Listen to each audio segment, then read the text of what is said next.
Eu sou Bianca, fisioterapeuta, já atuo na área há 13 anos.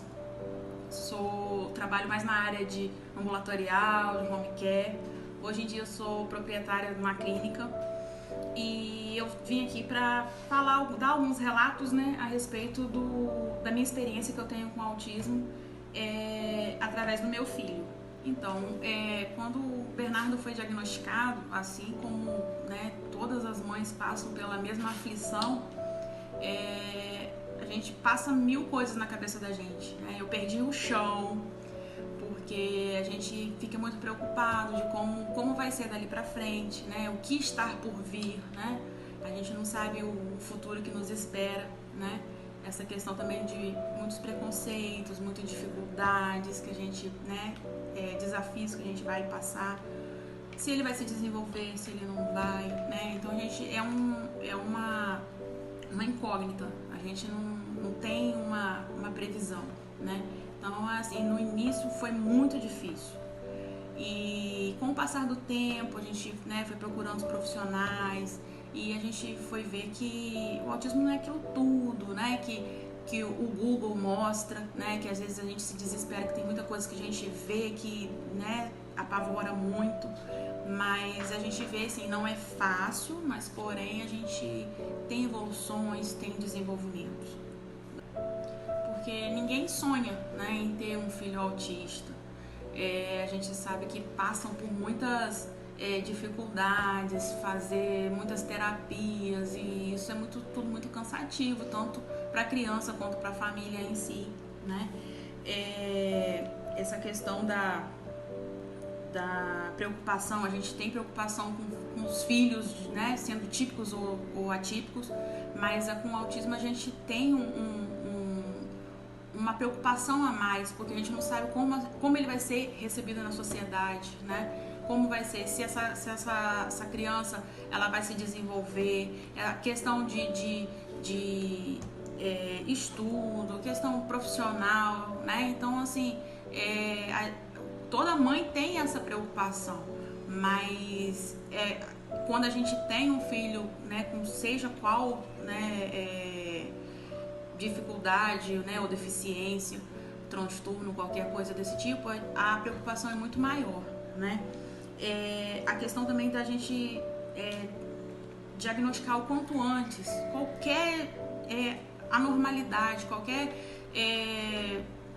um sintoma que você perceber. Toda mãe, todo pai está em convívio com a criança, sabe, conhece os desenvolvimentos das crianças e vê que às vezes tem algum atraso, compara às vezes com um priminho, com um vizinho, com alguém, e aí observar qualquer coisa, procure ajuda o quanto antes, porque quanto antes procurar, né, saber do diagnóstico e procurar ajuda, melhor é para a evolução dessa criança, né? Então eu deixo assim isso bem claro, porque comigo mesmo eu tive uma certa resistência de procurar um profissional. Eu sabia que havia alguma coisa, né, diferente, alguma coisa anormal, e a gente, toda pessoa, eu sou profissional da saúde e eu também tive esse receio de ouvir de um profissional da área de que eu tinha um filho autista. Então esse receio todos os pais têm, né, e a gente tem que vencer isso aí, procurar ajuda para poder ter uma qualidade de vida melhor, uma autonomia, né? E a questão também da gente tentar descobrir o quanto antes, às vezes a própria família, ou às vezes algum amigo, às vezes, não, mas a criança tem seu tempo, ele vai desenvolver. Às vezes comigo mesmo acontecia muita questão da fala, que eu falava assim, nossa, mas o Bernardo tá demorando tanto falar, aí às vezes fala, mas você demorou falar, ou o pai também aconteceu tal coisa, um parente ou, né, algum amigo fala que o parente dele lá teve também algum atraso, que é normal. Só que a gente tem que, assim, ver até onde é normal, né? E isso quem vai ver vai ser o profissional, né? Eu mesmo procurei diretamente uma fonoaudiólogo, tem vários amigos, né, da área de saúde, conversei com muitos, e aí, né, todo mundo me sugeria, leva no neuro, leva no psiquiatra infantil, né, leva no neuropediatra. E aí, onde eu, né, resolvi, foi com 2 anos e 2 meses, né, na fono, faz algumas terapias, daqui 6 meses volta. E aí a gente, né, como toda mãe, vai pedir opinião a um outro profissional. Lá também foi dita a mesma coisa. Escola, terapias. E aí foi onde a gente, né, buscou a escola. Naquele momento a gente não colocou na escola, ficou numa creche. E aí ele, né, teve contato com outras crianças, foi fazendo as terapias e tudo. E aí a gente foi notando, assim, voltamos à médica, foi onde a médica, né, já bateu o martelo, disse que, né, era realmente, e que teria que estimulá-lo muito, né, manter o que a gente já fazia, né. E a participação também em casa, da gente estar interagindo muito com ele, a gente tem que estar buscando por ele o tempo todo. É um pouco desgastante, mas é necessário para a criança, né? E a gente vê resultado. Que mais, assim, motiva a gente é que todo esforço tem um resultado. Então, o Bernardo, né, quando descobri que eu estava grávida lá em 2015, o Bernardo desde lá já foi muito amado, o Bernardo foi muito esperado, e eu tive algumas complicaçõezinhas, né, durante a gravidez, por questão de pressão alta, precisei de ficar de repouso por um tempo e tudo. Mas assim, né, tive uma gravidez, cheguei até as 37 semanas, né, nasceu dentro do prazo esperado mesmo, nasceu grandão, com 51 centímetros, bem grandão, de parto cesárea, né, tudo, né, dentro da normalidade, né, esperado. Com o passar do tempo a gente vem notando, assim, que ele foi desenvolvendo, o Bernardo, questão de controle de cabeça, tronco, engatinhou na época certa, sentou na época certa, andou com 11 meses, era apressado, andou antes até alguns meses, aí com 11 meses, tem gente que demora um pouquinho mais a andar, ele desenvolveu bem. Só que a gente sempre observava, assim, que a questão da fala, estava notando um atraso, né? Eu tenho outro filho, então a gente, querendo ou não, a gente acaba comparando. Tem amigos também que naquela época, né, teve aquela leva de grávida, e aí acaba também a gente comparando uma criança com outra. E aí eu tava vendo que o Bernardo tava com essa certa dificuldade na fala. E aí eu acabei procurando, né,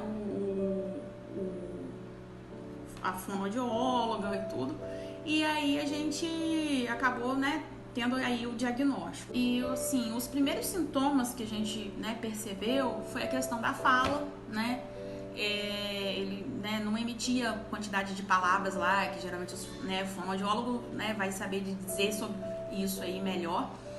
Mas a gente sabe, assim, que a criança tem que falar determinadas palavras, quantidade de palavras dentro de certa idade e tudo, e a gente via que ele não desenvolvia isso. Ele começava a falar algumas coisas e ele tipo que não fixava muito bem aquilo. Então, por exemplo, às vezes ele aprendia a dar tchau, aí a gente ia se despedir de alguém e falava, B, dá tchau, ele já não fazia. Joga beijo, ele não associava aquilo ali.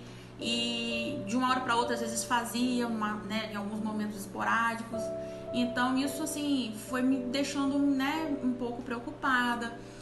A questão também da interação às vezes com outras crianças, ele ficava junto com outras crianças, mas assim, a gente notava que ele não participava junto com a criança, ele ficava junto, porém ele não tinha aquela coisa de compartilhar um brinquedo, né? Aí às vezes a pessoa pensa assim, mas é porque a criança é egoísta, porque não quer dividir, compartilhar, né? E aí a gente vai especulando outras coisas. A questão também da seletividade, a gente notava, assim, a questão de alimentos, certos tipos de alimentos ele não pegava de forma alguma, não comia de forma alguma. Outra questão também é a questão sensorial.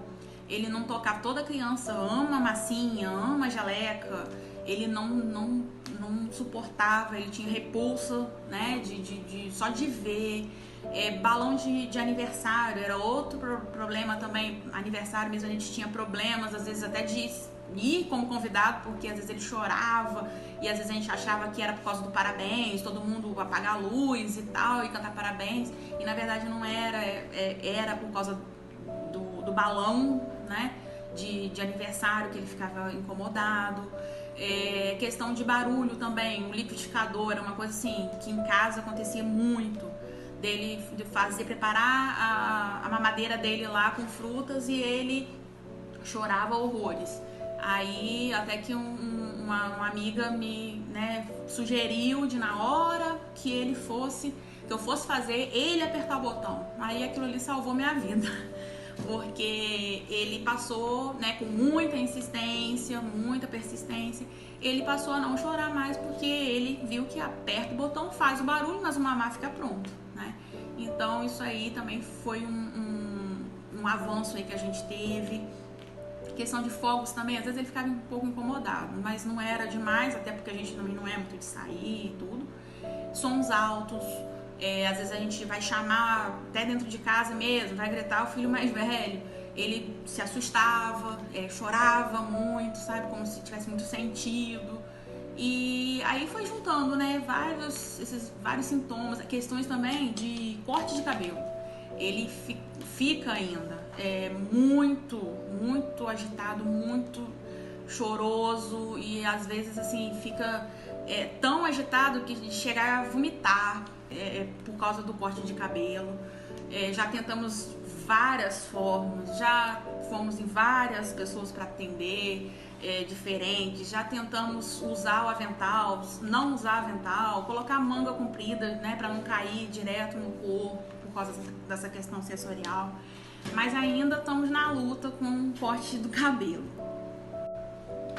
E com a questão do atraso da fala, a gente tinha muita justificativa de dizer assim, mas é porque ele não tem contato com crianças, né, da mesma idade.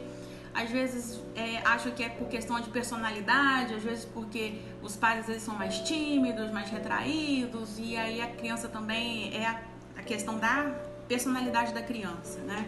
E isso deixava a gente muito em dúvida também. Mas às vezes a gente via também até questões dos sinais do autismo, a gente via a questão que às vezes a criança é uma criança às vezes mais agitada, mais agressiva, e a gente via isso contrário no Bernardo. O Bernardo é uma criança carinhosa, uma criança que apesar de não falar, mas ele mostra, né, através dos comportamentos dele, como que ele ama as pessoas, ele gosta de ser abraçado, ele gosta de ser beijado, ele beija quando ele quer.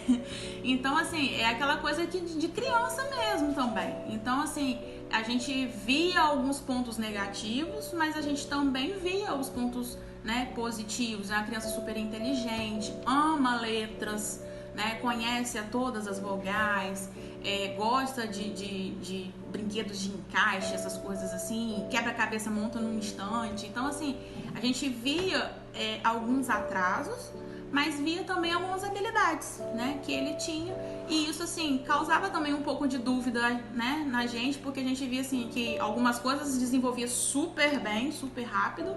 Circuitos, ele passa no circuito numa velocidade, sabe, tem um equilíbrio, assim, fantástico.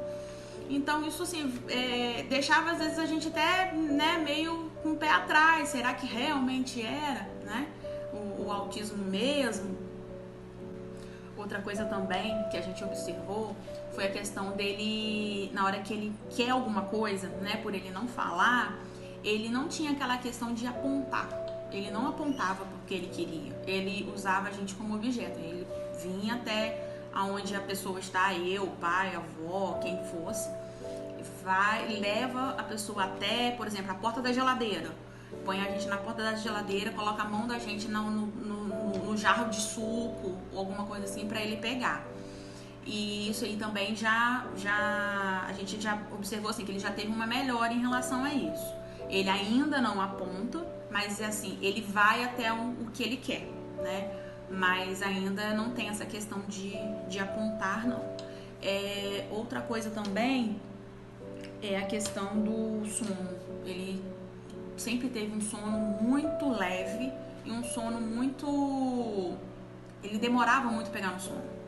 É aquela criança que luta contra o sono, né? Que às vezes a gente acha assim, é normal, porque ele quer aproveitar todos os instantes. Mas a gente sabe que a criança precisa também ter o tempo dela para ela descansar, para ela dormir, né? Pela questão, até questão do sistema nervoso, tem todo um parâmetro. Então isso aí também foi um ponto também que, né, deixou a gente em alerta.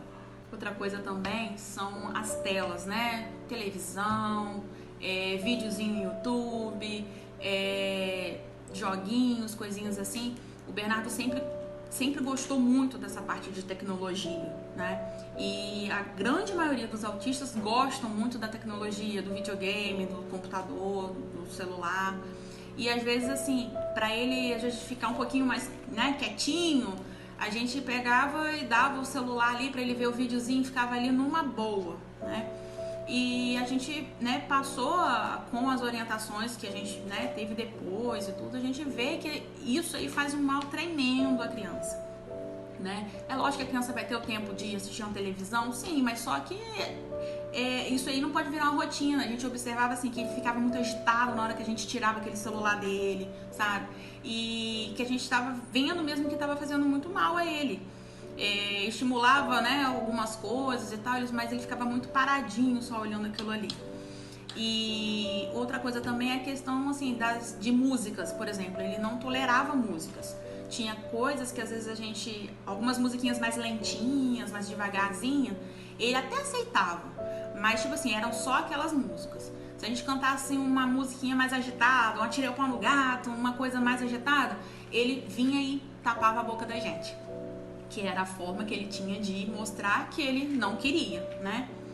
A questão outra coisa também é a questão do falar alto. Às vezes as pessoas às vezes vêm, às vezes a gente acaba de chegar num lugar, as pessoas vêm, oi, Bernardo, às vezes, né, quer falar de uma forma para agradar, para chamar a atenção da criança, e aí às vezes ele se desorganizava, às vezes não queria nem terminar de chegar no lugar, porque ele desorganizava, né? Simplesmente desorganizava. E aí entrava às vezes dando crise, né? De que não queria entrar, não queria estar naquele lugar mais e tudo, por causa simplesmente do falar alto. Então, assim, fica uma dica para as pessoas que tem algumas crianças, não são todas, cada um é de um jeito, né? Mas tem crianças que têm essa sensibilidade auditiva, então se incomodam com ruído, né, mais alto, às vezes música, às vezes até voz, né? Então fica uma dica para as pessoas, né, que tem contato com crianças, que isso é uma dica assim que ajuda bastante, evita da criança entrar em uma crise. Hoje em dia o Bernardo faz, né, algumas terapias, e hoje em dia até ele tá só com a fono, por causa da questão da pandemia, a gente deu uma reduzida nos atendimentos, mas o Bernardo ele tá com acompanhamento de fonoaudiólogo, de psicólogo, psicomotricista, TO, e tudo isso para, né, ajudar ele a desenvolver um pouco mais. Eu vi assim um avanço dele muito grande com a psicomotricidade, porque a gente vê assim a questão da fala. A gente acha que a fala é só falar, né? Só questão de fono e tal. Mas a gente observa que a questão do corpo, o movimento global, os movimentos finos, que a psicomotricidade, né, abrange, é assim muito importante para o desenvolvimento da fala, do equilíbrio, enfim. E a questão que eu observei muito por exemplo, a questão de controle motor dele melhorou. Ele não escrevia né, letras, por exemplo, as vogais, a gente lutava com ele para escrever. E uma das minhas preocupações, né, agora esse período da pandemia, era justamente essa questão da escola. E ele, assim, deu uma alavancada nessa questão de letras. Ele conhece todas as vogais, ele conhece, ele identifica e ele fala, né, aquelas vogais. E foi assim uma surpresa, né? E eu acredito assim que a psicomotricidade ajudou muito nessa questão da escrita com ele. O Bernardo, ele teve vários avanços com as terapias, inclusive essa questão sensorial, que ele não tocava na massinha, ele não tocava em geleca, ele não tocava em tinta, ele não manuseava, né, tinta nas mãos, nem com pincel. Isso, né, ele conseguiu esse avanço. A questão da música, que ele não suportava, né, os tipos de musiquinha mais agitadinha, ele aceita de boa. O aniversário dele mesmo era sempre uma dificuldade pra gente cantar parabéns, porque ele se assustava, chorava muito. Aí a gente, né, fez algumas adaptações, reduzimos as bolas, não apagamos as luzes do parabéns. E com isso a gente conseguiu ele interagir, ele bateu palma para ele mesmo, né? Então, assim, são alguns avanços que a gente vai vendo. Outra questão também é a questão da seletividade, que com essa questão sensorial dele não tocar, né, em certos grãos, em certas, né, texturas, a gente percebia que acabava que na alimentação isso aí acabava atrapalhando, né, da gente apresentar novos alimentos para ele e tudo. E a partir desse momento aí de trabalhar essa parte sensorial, a gente viu assim grandemente uma evolução na parte da alimentação, né? Hoje em dia ele come uma comida mais sólida, hoje em dia ele come um churrasco, ele come um arroz, um feijão e uma vagem, sabe? Ele come assim um pouco de tudo, né? Alguns dias ou outros tem algumas resistências? Tem. Mas assim, a maior parte do tempo a gente consegue, né, trabalhar de uma forma melhor essa questão da alimentação, que pra mim assim, me deixava muito angustiada de eu ver que assim, ele não estava se alimentando bem, só ficava na base do leite e tudo. Então isso aí me incomodava bastante, me deixava muito preocupada. Mas agora isso aí ele, né, deu uma alavancada muito grande. A questão do equilíbrio, coordenação, a questão também de assim, dele brincar com função, né? Ele pegava um brinquedo, ele espalhava antigamente tudo pela casa, né? Hoje em dia ele já encaixa os brinquedos, ele já tem aquela coisa de brincar, pegar um carrinho e, né, brincar da forma correta. E assim, a gente fica muito feliz, né, com essas evoluções que a gente vai tendo com ele. Eu vejo o autista como uma pessoa que é capaz de atingir os seus objetivos na sua vida profissional, na sua vida pessoal, na sua vida educacional. Eu vejo que tem essa capacidade, ele é capaz. Porém, existem algumas dificuldades que têm que ser vencidas, têm que ser estimuladas, têm que ser trabalhadas. E por isso é importante as terapias, né? Justamente para a gente poder organizar tudo isso, né? Porque por isso mesmo que eu falo até assim que o autismo não tem exame que detecta o autismo, né? Porque tá tudo ali dentro, né? O cérebro tá todo, igualzinho de um e de outro. Porém, ele tá o quê? Desorganizado. Então o que a gente precisa é organizar. E é através das terapias, né? Alguns casos medicação. E precisa sim das terapias para poder organizar tudo isso, né? Então eu vejo o autista como uma outra pessoa capaz como qualquer outra pessoa.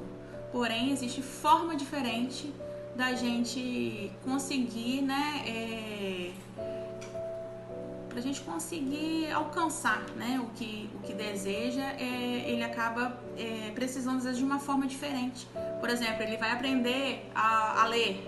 Às vezes ele não vai aprender a ler da mesma forma que uma criança típica aprende, né? Às vezes ele tem que ter mais um visual, né? Tem que ser mais uma coisa mais expressiva, né? O que eu vejo assim, que com o autismo, com o meu mesmo, eu vejo assim que a gente tem que chamar a atenção dele de uma forma muito expressiva, né? Fazer um pouco de exagero para poder ganhar a atenção dele.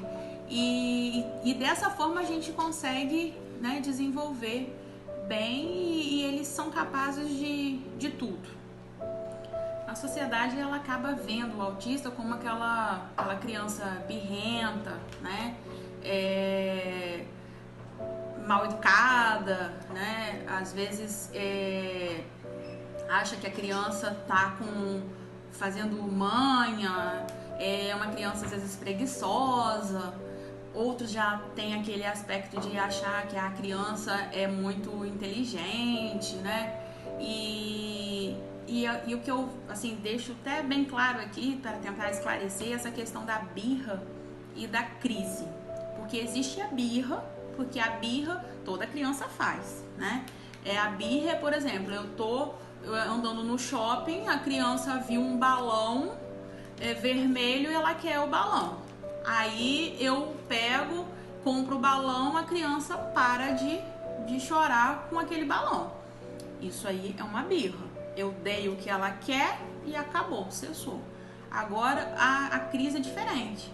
A crise é a criança ver esse bendito balão vermelho e ela entra em desespero. Se você pega aquilo e dá a ela aí que ela, né, se desregula, se desorganiza e nada acalma aquela criança. Você tem que muitas das vezes tirar a criança daquele local para poder tentar organizar. Isso demora, né? Às vezes tem criança que às vezes tem dificuldade até para dormir depois por causa daquela desorganização toda que teve. Então, assim, existem essas diferenças. Tem crianças, por exemplo, que às vezes se entrar numa casa e tiver um tapete amarelo, ela não vai entrar, ela vai empacar na porta e nada faz essa criança entrar. Agora, já tem outras crianças que, né, passam despercebidos. Lugares, às vezes, com luzes, né, luzes diferentes, às vezes tons mais quentes e tal. Às vezes a criança fica também muito agoniada, muito agitada e quer sair daquele lugar. É outra questão também. Então, existem várias formas, né? E isso cabe a quem está em contato com a criança, os pais, né? Quem tem mais contato com os avós, ou o que for, ter essa sensibilidade, né? De tentar identificar o que está causando aquilo ali. Porque às vezes é um som alto, às vezes é uma cor mais, né? Cheguei, né? A família é muito importante no desenvolvimento dessa criança, para poder, que é a pessoa que está em contato direto com essa criança.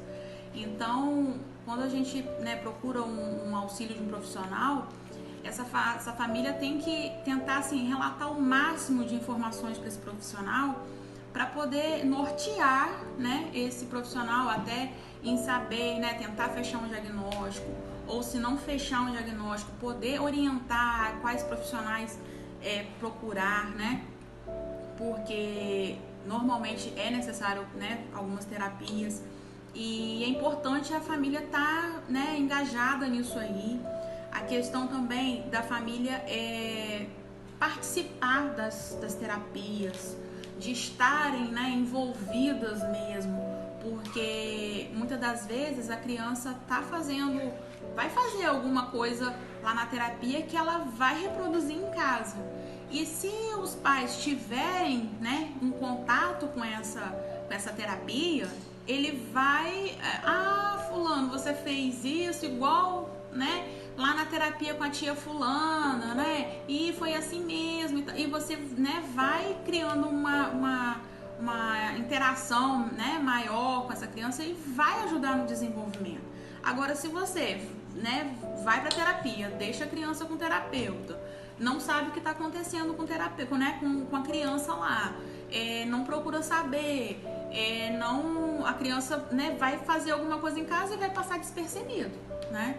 Então, assim, é muito importante que os pais, a gente sabe que algumas terapias não permitem a presença dos pais, mas é importante que a família busque o profissional, né? Procure se informar com esse profissional do que foi feito, né?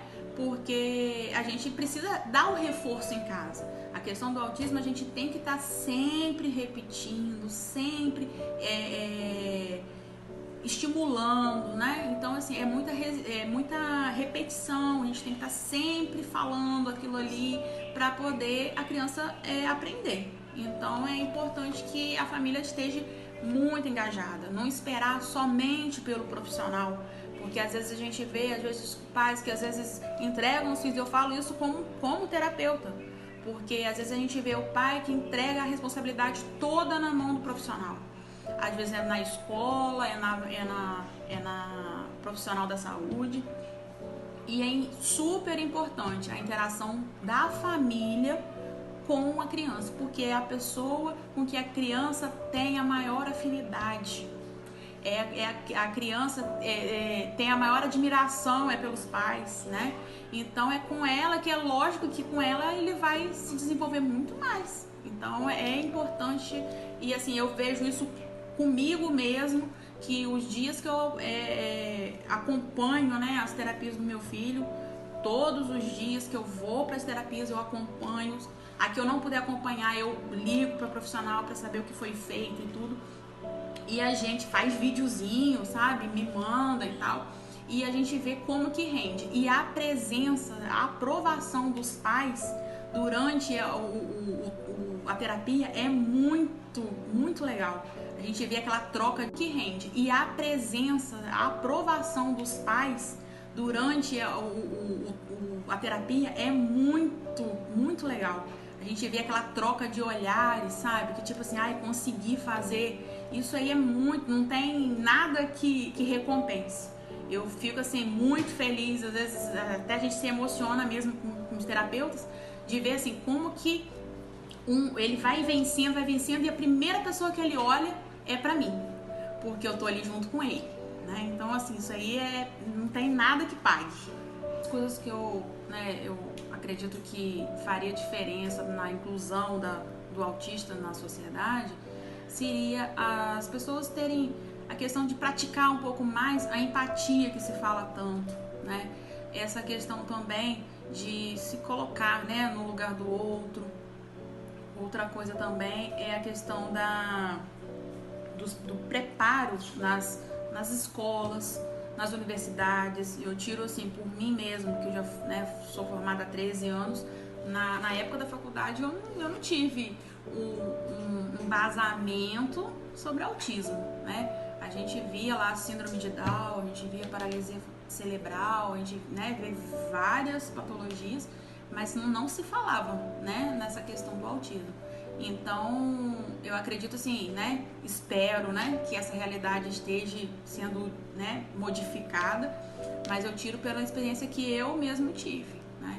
E a questão das escolas também, as escolas terem um pouco mais de empatia, a questão dos profissionais, né, treinar, preparar esses profissionais, porque existem pessoas que têm boa vontade, né, só que não sabem lidar, né, não tem o conhecimento de saber lidar, porque, por exemplo, uma criança que se desregula, um professor na sala de aula, ele tem que ter um preparo para ele saber, não é só sair com a criança de dentro da sala, né? Então isso aí é assim, fundamental. Os profissionais que têm ligação com essa criança, seja da saúde, seja da educação, seja onde for, ele saber como lidar com a tal situação que possa ocorrer, né? Principalmente crianças que têm problemas sensoriais e tal, que a grande parte tem, questões auditivas, né? Então é importante ter esse preparo, né? Eu acho que seria assim muito legal. Outra coisa também, essas questões de questão de preferência, às vezes em filas, coisas assim, que às vezes a criança tem uma dificuldade de, às vezes, tolerar de ficar numa fila, né? É uma fila do banco, é uma fila de um supermercado, né? A fila em si, o esperar para a criança, às vezes é muito difícil, porque às vezes a criança já está desorganizada, já está há muito tempo naquele local, às vezes os inputs que a gente fala, né? A criança recebe tantos estímulos ali, às vezes é sol, às vezes é o calor, às vezes, né, é som alto, pessoas falando, pessoas se movimentando, aquilo ali dá uma desorganizada na criança, e aí a criança fica, né, agoniada, louco para sair daquele lugar ali, E aí, às vezes, até, muitas das vezes, os pais, às vezes, até, né, deixam o que tem que comprar por causa dessa dificuldade dessa inclusão, de poder, às vezes, ter uma fila preferencial, né? Então, eu acho que isso aí também seria uma outra questão também, que seria bem interessante. Questões também de emprego, né? Hoje em dia se fala muito dessa questão de inclusão na questão do emprego. O autista, ele é um funcionário diferenciado, é aquele funcionário que você pode contar com ele pro que der e vier, né? É um funcionário, normalmente são pessoas assim muito verdadeiras, muito honestas, muito certinhas, muito organizadas. Então isso aí também é uma outra questão, né? Que pessoas assim muito verdadeiras, muito honestas, muito certinhas, muito organizadas. Então isso aí também é uma outra questão, né? Que deveria ser trabalhado para poder incluir, né? Porque a gente fala empatia, mas não é só a palavra empatia. A gente tem que praticar essa empatia. Então, aqui eu vou deixar uma mensagem, né, para os pais de crianças autistas ou algum familiar que, né, esteja aí investigando, né, ou com alguma suspeita de autismo. Eu digo para vocês, né, tenham paciência, né, muito amor, muita dedicação. Estimulem, né, o máximo que vocês puderem, procurem ajuda o quanto antes, porque quanto antes vocês, né, buscarem a intervenção precoce é assim fundamental, né? Lógico que o tardio também a gente tem evolução, mas assim essa intervenção precoce é muito boa. Tem essa questão da neuroplasticidade, né? Que a gente vê que a criança tem aquela fase aí que tem como desenvolver muita coisa, muitas habilidades. Então, quanto antes procurar, tem uma suspeita, acha que pode ter um atraso, procure um profissional. Procure uma fonoaudióloga, procure um neuropediatra ou um psiquiatra infantil, né? Procure a ajuda de um profissional da área que tenha experiência, né, com o autista, né, que tenha alguma bagagem aí nesse ramo, né? Porque essa questão da intervenção, quanto antes é melhor. E outra coisa também, às vezes é necessário que os pais também procurem saber, através de uma avaliação, né, com um profissional, ver essa questão de por que às vezes a criança desregula com muita facilidade, né? Às vezes tem alguma crise, às vezes a criança tem alguma crise sensorial, às vezes o pai não sabe por que a criança está em determinado ambiente e, né, se desorganiza, faz uma choradeira e tal, e às vezes as pessoas né, acabam recriminando, porque é mãe e tal, e a gente, às vezes é uma coisa simples, alguma coisa que tá no ambiente ali que tá incomodando. Então é importante vocês, né, buscarem a ajuda do profissional que vai fazer uma avaliação, né, minuciosa, vai ver direitinho quais são as necessidades daquela criança, quais são as sensibilidades, quais são a busca que a criança tem, porque a criança sempre tem uma busca por uma determinada coisa. O meu mesmo, eu tenho experiência, ele é mais vestibular, então ele é mais assim, das alturas, ele busca mais isso. Então, através dessa habilidade que ele tem, dessa demanda que ele tem, a gente acaba estimulando coisas que ele precisa para adquirir outras habilidades. Então, isso aí é uma coisa assim, muito individual, né? O que é bom pro meu não é bom, às vezes, para outra criança. Então, assim, a gente tem que ter uma avaliação, né, com um profissional pra gente trabalhar da melhor forma, até para vocês aprenderem. Quando ele fizer der uma crise, como que eu vou agir? Como que eu devo fazer para acalmá-lo, para ele, né, ficar mais tranquilo? Então, cada criança tem a sua forma da gente conseguir regular.